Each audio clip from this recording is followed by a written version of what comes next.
Akashvani Simhapuri FM కేంద్రం.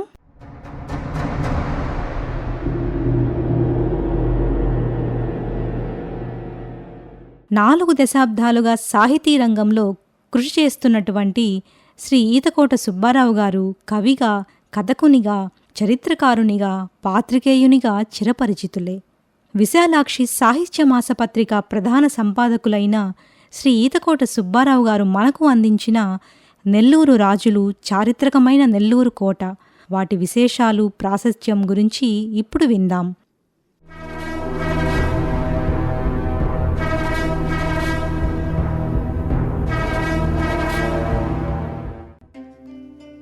నెల్లూరుకు వేల సంవత్సరాల చరిత్ర ఉంది. 6వ శతాబ్దం నుండి పల్లవులు, చోళులు, తెలుగు చోళులు, విజయనగర రాజులు, గోల్కొండ నవాబులు, మొగలాయులు, ఆర్కాటు నవాబులు వంటి ఎన్నో వంశాలు, ఎందరో రాజులు నెల్లూరును పరిపాలించారు. అందులో విజయనగరం రాజులు 3 శతాబ్దాల పాటు నెల్లూరు ప్రభువులుగా పరిపాలించారు. విజయనగర ప్రభువులు ఉదయగిరిని కేంద్రంగా తీసుకొని జిల్లాను పాలించారని మనకు చరిత్ర కూడా చెబుతుంది. నెల్లూరు మీద ఆధిపత్యం వహించిన వారిలో 2వ మనవసిద్ధి నెల్లూరియుడు కావటం విశేషం. ఆయన వద్ద మంత్రిగా, సేనాధిపతిగా ఉన్నవారే అటు పరాక్రమానికి, ఇటు పాండిత్యానికి పేరుగాంచిన కవితిక్కన, ఖడ్గతిక్కనలు. నెల్లూరును పాలించిన మనవసిద్ధితో పాటు అనేక మంది సామంతులే గాని స్వతంత్ర రాజులు కాదు. గోల్కొండ నవాబులొక్కరే రాష్ట్రాన్ని అంతటినీ తమ గుప్పిటిలో పెట్టుకొని పరిపాలించగలిగారు. ఇందులో నెల్లూరు పాలించిన రాజులెవరు, ఫౌజుదారులెవరు అనేది ముందుగా తెలుసుకుంటే మాత్రం ముక్కంటీశ్వర్, రణధీర్, మనోధర్, నందరాజు, జైనరాజు, చోళరాజు, అంబోజరాజు, ప్రతాపరుద్ర, మనవసిద్ధిరాజు, తిక్కనాయక్, మానగోపాల, దండనాజన, తాళవరెడ్డి, సోమదేవ, కంపిలనాయుడు, వాసులమూరి, పొదిలి లింగప్ప, ఎలుగోటి యాచమనాయుడు, జలీఫ్ తకిళ్ళీ ఖాన్, ముతఫ్ సుబేదార్, సాతుల్లా ఖాన్, అనార్దీ ఖాన్, సయానీషా, అబ్దుల్లా ఖాన్, బారకుతుల్లా, మహమ్మద్ కామెల్, నజీబుల్లా ఖాన్, కాకితుల్లా ఖాన్, మహమ్మద్ మాలిక్ అస్లాం, నసరత్ ఉల్లా, నూర్ మహమ్మద్ ఖాన్, కుతుబ్ ఇడి ఖాన్, నాగులపాటి వెంకట్రావు, బొల్లా వెంకటరాయులు, నూర్ అహ్మద్ ఖాన్, నాగర్ మహమ్మద్ ఖాన్, ఇలాంటి అనేక మంది రాజులు, ఫౌజ్దార్లు మన జిల్లాను పరిపాలించారు. అలాగే ఈ కోట చరిత్రలోకి వెళితే ఆధునికతకు కేంద్రమైన నెల్లూరు నగరం నిన్నటి చరిత్రలో ఒక కోట మాత్రమే. కానీ నెల్లూరు కోట అనేది ఆశ్చర్యకరమైన విషయం అయినప్పటికీ కూడా ఇప్పటికీ ఆ ఆనవాళ్లు సున్నితంగా పరిశీలిస్తే చూపు దాటిపోవు. ఏ చరిత్రకైనా శాసనాలు, తాళపత్రాలు లాంటివి ఆధారాలు. నెల్లూరు కోట చరిత్రకు ఇవన్నీ పదిలంగా దొరుకుతున్నా అంతకుమించి ఆనవాళ్లు నేటికి లభ్యమవటమే ప్రత్యేకత. నిన్నటి వరకు చాలా అధికంగా ఆనవాళ్లున్నా ఇప్పటికీ అరాకొర ఆనవాళ్లు నెల్లూరు నగరంలో చరిత్రకారులకు కానివ్వండి, ప్రజలకు కానివ్వండి అందుబాటులో ఉన్నాయి. అసలుకి ఈ కోట నిర్మాణం ఎప్పుడు జరిగింది అనేది కూడా పరిశీలిస్తే 1757 ఏప్రిల్ 27వ తేదీ నాటికి నెల్లూరు కోట ఎలా ఉండదనేది చరిత్రలో ఇలా నమోదయ్యింది. కర్ణాటక యుద్ధానంతరం మహమ్మద్ అలీ ఆర్కాట్ నవాబ్ అయ్యారు. నెల్లూరుకు 10,000 మంది సైన్యంతో ఈ కోటపైకి దండయాత్ర సాగించారు.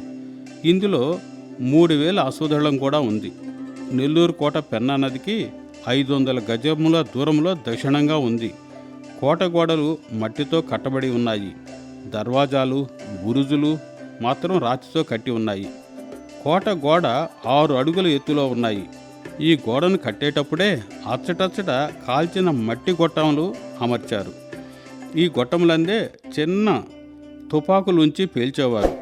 కోట గోడ చుట్టూ ఉండే కందకంలో నీరు ఉండేది కాదు. కానీ ఆ కందకమును కొన్ని చోట్ల మట్టితో, మరికొన్ని చోట్ల ఇసుకతో నింపి పెట్టేవారు. కోటను కాపాడేందుకు 4,000 మంది సిపాయిలు ప్రత్యేకంగా ఉండేవారు. వీరిని నడిపేందుకు మచిలీపట్నం నుంచి 20 మందికి పైగా యోధులు, బహుముఖ ప్రజ్ఞావంతులు కూడా కోటలోనే ఉండేవారు. 1757లో నజీబుల్లా ఆధీనంలో నెల్లూరు కోట ఉండేదని అప్పటికి మనకి స్పష్టంగా తెలుస్తూ ఉంది.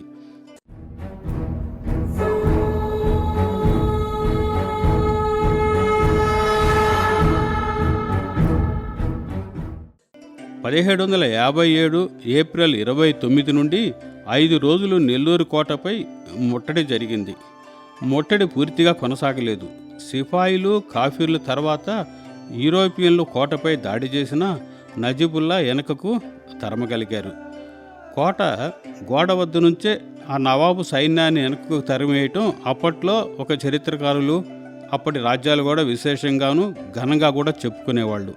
అంతటి శక్తి సామర్థ్యాలు నెల్లూరు కోటకు ఉండేది కూడా అప్పటి రాజులకు రాజ్యాలకి ఒక స్పష్టమైన సందేశం వెళ్ళింది. అసలు ఈ కోట ఎవరు నిర్మించారు అనేది కూడా మనం కొద్దిగా తరిచి చూస్తే చరిత్ర ఆధారాలుగా నెల్లూరును అప్పట్లో ఈ కోటను 4 భాగాలుగా విభజించారు. 1 మూలాపేట, 2 కోట, 3వది రంగనాయకులపేట, 4వది నవాబుపేట. ఈ 4గింటిలోనూ మూలాపేట చాలా పురాతనమైనది. ఆ తర్వాత రంగనాయకులపేట, అటు తర్వాత నవాబుపేట ఏర్పడి అభివృద్ధి చెందింది. ఆ తర్వాత ఏర్పడింది నెల్లూరు కోట. నెల్లూరు కోట నిర్మాణానికి ఏమాలశెట్టి బావికి సంబంధం ఉండొచ్చే కోట ఇటీవల కట్టబడి ఉండవచ్చుననేది చరిత్రకారుల అంచనా. ఏమాలశెట్టి బావి నీరును ఎక్కువ మంది వాడటం, దానికి సుంకం వసూలు చేస్తుండటం అప్పట్లో జరుగుతూ ఉండేది. హైదరాబాదు నుంచి నవాబు ఒకరు ఈ బావి వద్దకు వచ్చి నీటిని అడగగా వారు సుంకం కట్టనిదే తోడుకోనివ్వమని తిరస్కరించారు. ఆ విషయం నవాబుకి తెలిసి సుంకం ఎందుకని కాపలా వారిని అడగ్గా నెల్లూరు సంరక్షణకై కోట నిర్మాణం చేయదలిచాము, దాని కొరకని చెప్పారు. వెంటనే కోట తానే నిర్మిస్తానని వాగ్దానం చేసి కోట నిర్మాణం కూడా వారు పూర్తి చేయించగలిగారు. ఈ నవాబు ఎవరైంది చరిత్రలో స్పష్టత లేదు. అప్పటికే ఉదయగిరికి ఒక నవాబు, నెల్లూరుకు ఒక నవాబు ఉండేవారు. కర్ణాటక యుద్ధ సమయంలోనే నెల్లూరు నజీముల్లా అప్పటికి పాలిస్తూ ఉండేవారు. అయితే నెల్లూరు కోట అతనికి పూర్వమే ఏర్పడి ఉంది. నజీముల్లా కాలంలో ఆంగ్ల సైనికులు కల్నల్ ఫోర్ట్ ఆధ్వర్యంలో నెల్లూరు కోటను ముట్టడించారు. అంటే అప్పటికే కోట నిర్మాణం జరిగి ఉందనేది మనకి ఒక రక చరిత్ర ఆధారాలు స్పష్టంగా తెలుస్తున్నాయి. అసలుకి సరిహద్దులు ఏమిటి ఈ నెల్లూరు కోటకు అనేది కూడా మనం పరిశీలిస్తే నెల్లూరు కోట నిర్మాణం విషయం ఖచ్చితమైన ఆధారాలు చరిత్రకు అందకపోయినా సరిహద్దుల విషయంలో మాత్రం స్పష్టత ఉంది. స్పష్టమైన ఆధారాలు కూడా చరిత్రకు లభ్యమయ్యాయి.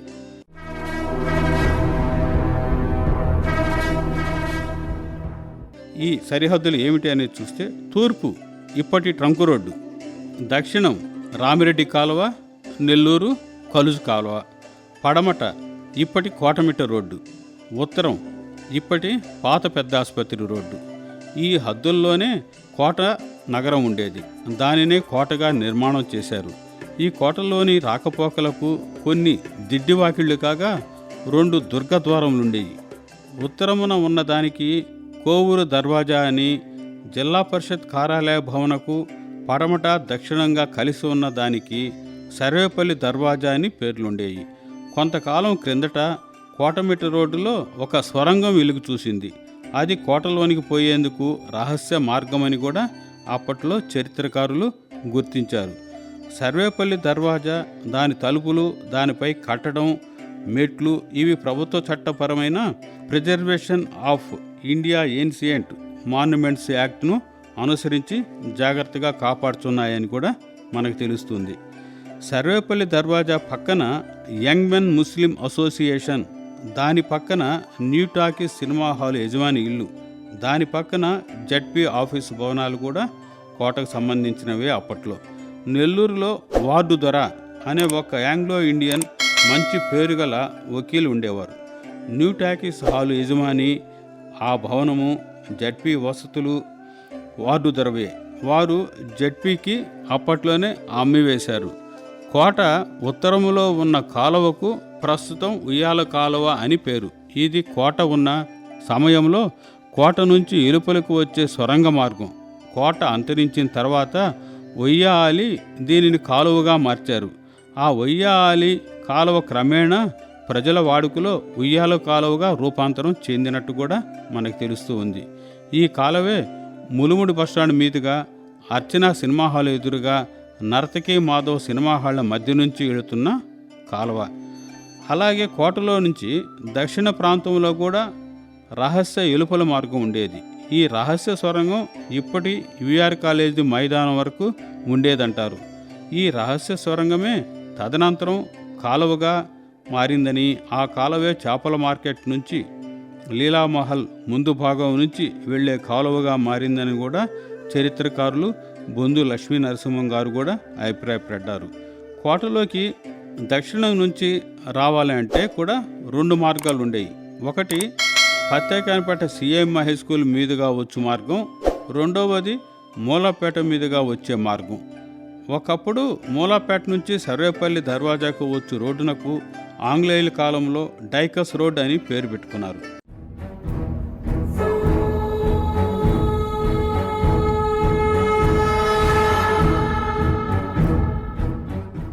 ఇలా ఉంటే ఈ కోట, అసలు కోట లోపల పట్టణం ఏమిటి అనేది కూడా కోట లోపల మనం పరిశీలించే చరిత్ర ఆధారంగా కోట లోపల పట్టణం దక్షిణమున్న సర్వేపల్లి దర్వాజా మొదలుకొని ఉత్తరమునున్న కోవూరు దర్వాజా వరకు 2 భాగాలుగా ఉండేది.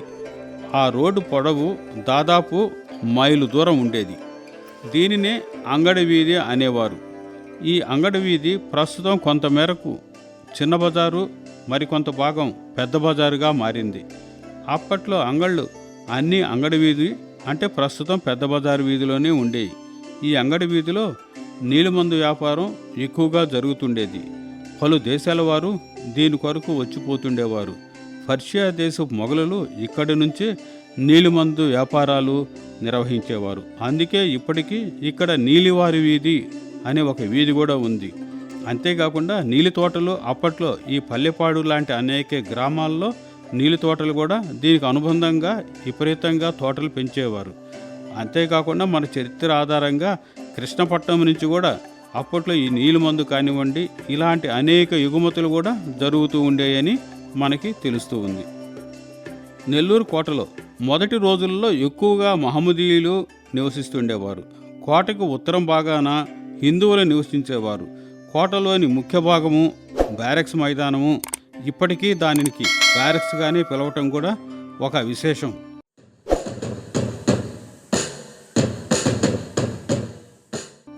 నెల్లూరు కోటలో మొదటి రోజుల్లో ఎక్కువగా మహమ్మదీయులు నివసిస్తుండేవారు.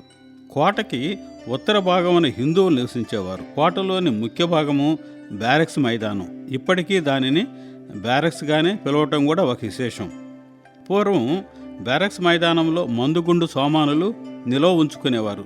అంతేకాకుండా అక్కడే సిపాయిలు కూడా ఉదయము సాయంత్రము గస్తీ తిరిగేవారు. అక్కడ పెరేడ్ కూడా నిర్వహించేవారు. అందువల్లనే దానికి బ్యారెక్స్ అని ఇప్పటికీ కాలక్రమేణా ప్రజల వాడుకలో పేరు నిలబడే ఉంది. అసలు ఈ నెల్లూరు కోటపై దాడులు ఎన్ని జరిగాయి, ఎంతకాలం నుంచి జరుగుతున్నాయి అనేది కూడా మనకి చరిత్ర ఆధారం మేరకు కొంత లభ్యమైంది సమాచారం. ఆ వివరాల్లోకి వెళితే నెల్లూరు కోటపై అనేక దాడులు జరిగినట్లు కూడా చరిత్ర ఆధారాలు ఉన్నాయి. నవాబుల మధ్య పోరుతో 1757 ఏప్రిల్లో 5 రోజులు నజీబుల్లాపై దాడులు జరిగాయి.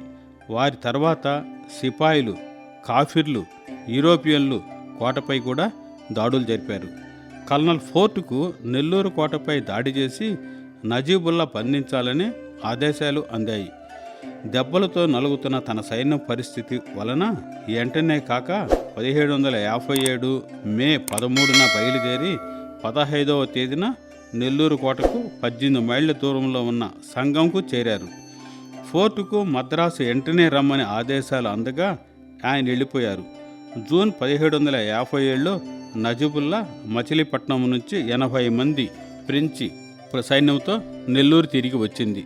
1757లో ఫీషా ప్రతినిధి బలవంతరావు నజీబుల్లా కోటపై దండయాత్ర చేస్తే అప్పట్లో ఆయన సంధి చేసుకున్నారు. 1758లో ఫ్రెంచి సేనాని ఒంగోలు దండయాత్ర తర్వాత నెల్లూరు కోటపై ఆయన దండయాత్ర చేస్తే అప్పుడు నజీబుల్లా కూడా మరలా స్నేహంతో స్వాగతం పలికారు. కానీ ఆధిపత్యం కోసం ముస్లింల స్నేహం చేసుకొని ఫ్రెంచ్ వారిని చంపివేయించేశారు నజీబుల్లా. ఆ తదనంతరం ఆంగ్లేయులు పరం కాగా అప్పటి నుంచి ఆంగ్లేయులు ఈ కోటను ఆక్రమించుకున్నారు. ఆంగ్లేయులు ఆక్రమించుకున్న తర్వాతే కోట ఆనవాళ్లు పూర్తిగా దెబ్బతింటూ వస్తున్నాయి. ఆ తర్వాత కాలంలో పూర్తిగా కోట దెబ్బతిన్న ఆనవాళ్లు కోల్పోతూ ప్రజాజీవనంలో భాగమైనప్పటికీ అంతరించటం తెలిసింది. కానీ చరిత్ర పరంగా ఎవరు నిర్మించారు అనే ఆధారం మాత్రం ఇంతవరకు కూడా పరిశోధకులకు చరిత్రకారులకు అందలేదు. ఇప్పటికి కూడా అది ఒక ప్రశ్నగానే ఉంది. కానీ చరిత్ర ప్రకారం కోట అనేది ఇప్పటికీ ఆనవాళ్లు లభ్యమవుతున్నాయని మా నెల్లూరు కోట చరిత్ర స్పష్టంగా అందరికీ అందుబాటులోకి ఉంది.